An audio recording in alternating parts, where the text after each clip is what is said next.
For your lab standard in the blood unit, you will have to identify human blood typing based on the visual results of an agglutination test.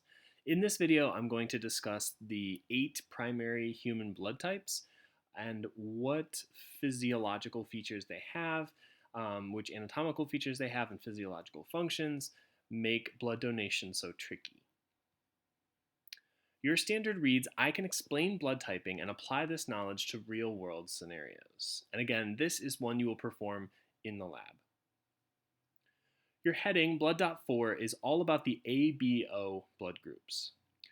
So there are 3 A words that are really important when discussing blood typing, and the first is an antigen. An antigen is like a molecular tag that exists on the outside of a cell that is unique to your own body or perhaps your own species or a subset of your species.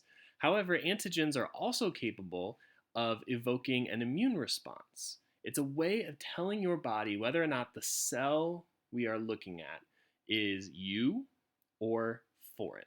That way, if something is foreign, your white blood cells, your leukocytes, can come in and attack it. Human red blood cells can have A antigens, B antigens, and or Rh antigens. You can have all 3, you can have none of them, but everyone has some combination or some verdict on those 3. Everyone also may possess antibodies. If you don't have a specific antigen, then you will produce antibodies against whatever is foreign to you. So you may have A antibodies if you don't have A antigens. You may have B antibodies.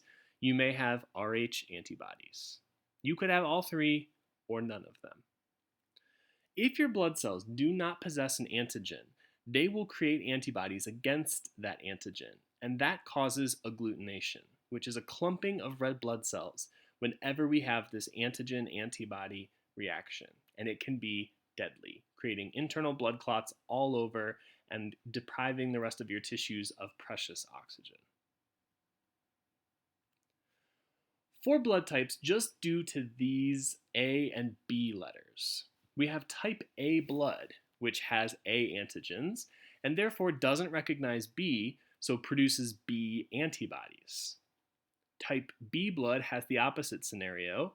They possess B antigens, but don't recognize A, so they produce A antibodies. These are going to be different shaped molecular tags on the outside of a cell, and I assume they were just named in the order in which they were discovered, A protein, B protein. If you have type AB blood, you possess both antigens. And because you recognize both of those antigens, you don't produce antibodies against A or B. This person is frequently referred to as a universal recipient because they don't fight off any cells. They recognize A as self, they recognize B as self, so anyone can donate to them. Type O blood, which is, by the way, the most common worldwide, doesn't possess either. There are no A antigens or B antigens, but they do produce both antibodies. So these people are universal donors because they can donate to anyone. They don't have any threatening proteins here, but they can only receive from other O people because they'd attack A's or B's, and they would definitely attack AB's. So where does the plus and minus come into this? Well, the D antigen, which is known as the Rh antigen, stems from the rhesus factor. It was a protein originally identified in a group of rhesus monkeys.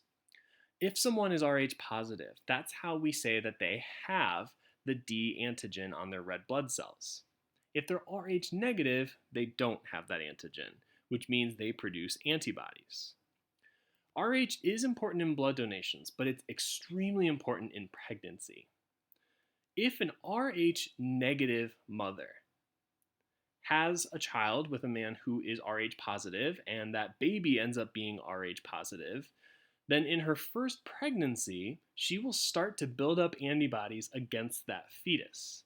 However, it's going to take longer than 9 months for her body to produce a strong enough response to attack and kill that first pregnancy. So the first pregnancy is safe, as we haven't created a robust immune response. But any future pregnancies that she has that are Rh positive could be subject to miscarriage. And a lot of women will have 3, 4, 5 miscarriages before knowing what's going on, before understanding that they have a negative blood type and their partner may not. However, it's really easy to get around this if we know. There's a medication called RhoGAM, which will allow your pregnancy to carry on safely. For your lab standard, you will have to look at transfusions. So you'll have to identify someone's blood type, and you will also have to discuss whether or not they can donate blood to another member of the community you've tested. So blood donations require that the donor blood not contain antigens that the recipient would produce antibodies against. So there's these like summative charts here. An O person can donate to anybody so long as they're either O negative, or if they're O positive, they can donate to all the positives. And that's because O doesn't contain any antigens. For B and AB, you have to think about, does our donor have any antigens that the recipient would fight? If so, that would be bad, agglutination. If not, donation is clear.